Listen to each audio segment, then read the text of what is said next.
नमस्कार, news beats पर आपका स्वागत है। जिस तालिबान के विदेश मंत्री आमिर खान मुत्तकी की खुद भारत सरकार आवभगत कर रही है और जिन तालिबानी लीडर मुत्तकी का इस्लामी शिक्षा के सबसे बड़े केंद्र देवबंद में जोरदार इस्तकबाल हुआ, जो तालिबानी लीडर और अफगानी विदेश मंत्री करीब हफ्ते भर से भारत के सरकारी टूर पर आए हुए हैं, उनकी भारत में एंट्री और उनको मिल रहे रिसेप्शन ने देश के मुसलमानों को दो धड़ों में कैसे बांट दिया है, आज इस वीडियो में होगा इस बात का एनालिसिस। पिछले वीडियो में हमने जिक्र किया था कि अफगानिस्तान की तालिबान सरकार के विदेश मंत्री आमिर खान मुत्तकी की पहली भारत यात्रा के बाद कैसे सरकार को देश के भीतर आलोचनाओं का शिकार होना पड़ा है, कैसे उस पर निशाने साधे जा रहे हैं, ताने कसे जा रहे हैं।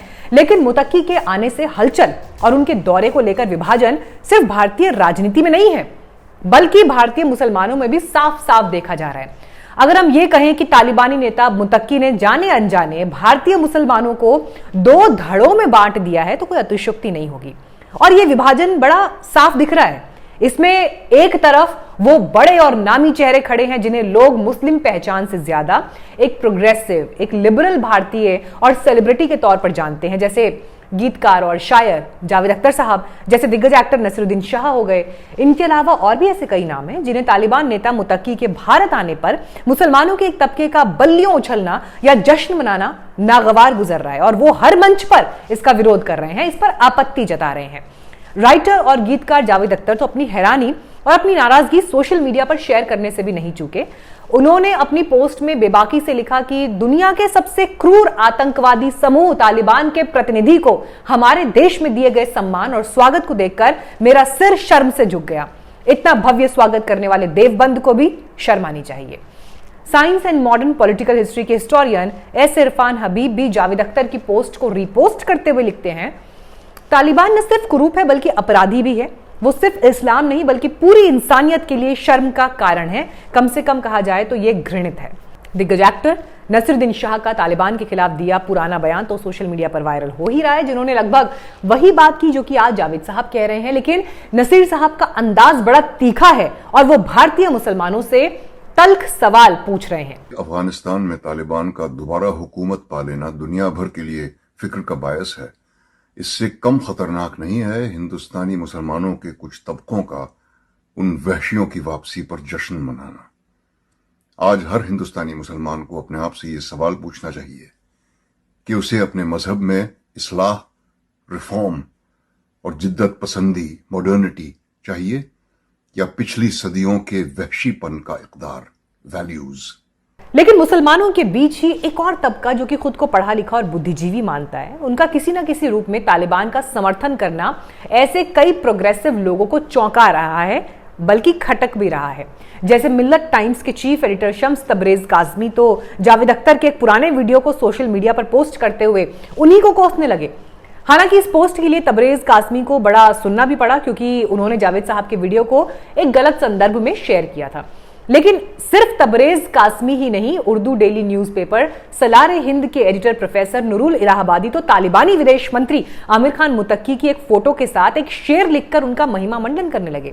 तो नसीरुद्दीन शाह हो, जावेद साहब हो, वो जिन मुत्तकी के लिए बिछ जाने वाले, जिन मुसलमानों पर तंज कस रहे थे, जिनकी आलोचना कर रहे थे, जिनसे तीखे सवाल पूछ रहे थे, वो इसी तरह के लोग हैं जो कि तालिबानी नेता मुत्तकी की भारत में मौजूदगी से गदगद हैं, उनका महिमा मंडन कर रहे हैं और उन्हें बड़ा दर्जा दे रहे हैं। भारत के प्रोग्रेसिव मुसलमानों को सबसे ज्यादा चौंकाया मुत्तकी के देवबंद दौरे से आई तस्वीरों ने। देश में इस्लामी शिक्षा के सबसे बड़े केंद्र देवबंद में अफगानिस्तान की तालिबान सरकार के विदेश मंत्री मुत्तकी के पहुंचने से वहां की फिजाई बदल गई। तस्वीरें बता रही हैं कि दारुल उलूम देवबंद में मौजूद लोग इस मौके पर कितने क्रेजी थे। दारुल उलूम देवबंद साउथ एशिया के सबसे महत्वपूर्ण ऐतिहासिक मदरसों में से एक माना जाता है। इस्लामी एजुकेशन के जानकार करेक्ट करें if I am wrong, but ऐसा हमने पढ़ा है कि दारुल उलूम का दर्जा मिस्र के काहिरा में स्थित अल अजहर यूनिवर्सिटी के बाद दूसरे स्थान पर आता है। वैसे दारुल उलूम देवबंद इस्लामी विचारधारा के सबसे प्रभावशाली संप्रदायों में से एक माना जाता है। तो इस्लाम के इस स्कूल ऑफ थॉट यानी देवबंदी थॉट का दुनिया में अपना रुतबा है और इसीलिए तालिबान के लीडर और अफगानी विदेश मंत्री आमिर खान मुत्तकी का यहां आना समझ में आता है। मुत्तकी खुद को देवबंदी थॉट से जोड़ते हैं, लेकिन मुत्तकी के लिए उमड़ी इस मोहब्बत ने देश में एक अलग तरह का वैचारिक विभाजन पैदा कर दिया।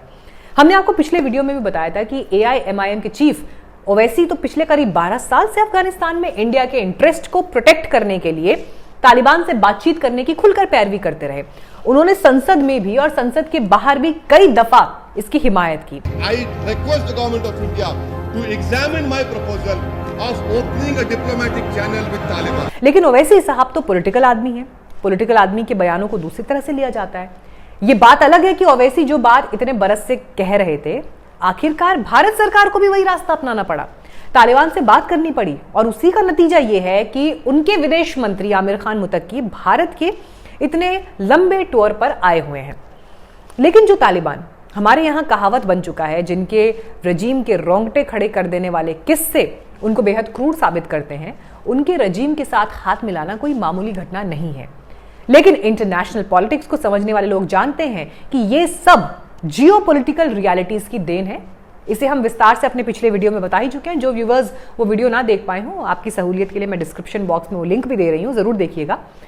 तो तालिबानी नेता मुत्तकी के भारत दौरे ने हमारे समाज में एक वैचारिक विभाजन पैदा कर दिया है, ये हार्ड फैक्ट है। लेकिन ऐसा विभाजन सिर्फ मुसलमानों में ही हुआ हो ऐसा भी नहीं है। जो हिंदू संगठन या हिंदुत्व की पहचान वाले फायर ब्रांड लोग तालिबान के नाम पर दूसरों को कोसते रहते थे, उन पर सवाल उठाते थे, उनके सुर भी बदले हुए हैं। इसकी वजह यह भी है कि मुत्तकी इस समय भारत सरकार के मेहमान हैं, और तालिबान के लीडर मुत्तकी तो दिल्ली में उस विवेकानंद इंटरनेशनल फाउंडेशन में भी गए, जिसे कि आरएसएस का थिंक टैंक माना जाता है। ये तस्वीरें खुद विवेकानंद फाउंडेशन ने अपने सोशल मीडिया अकाउंट्स पर शेयर की हैं। तो पूरा सिनेरियो बदला हुआ है, और जाहिर है ऐसे में किसी को तंज कसने से भला कौन रोक सकता है, और वो दिख भी रहा है। देश के जाने माने कार्टूनिस्ट ने अपने ही अंदाज में इस पूरे घटनाक्रम को बयां किया। कई लोगों को तो समझ नहीं आ रहा कि जो धाराएं एक दूसरे के खिलाफ बहा करती थी, एक दूसरे के खिलाफ बोला करती थी, वो सब साथ कैसे बह रहे हैं आज की तारीख पे, और सब कैसे सेम पेज पर दिखाई दे रहे हैं। लेकिन शायद इसे ही कूटनीति कहते हैं।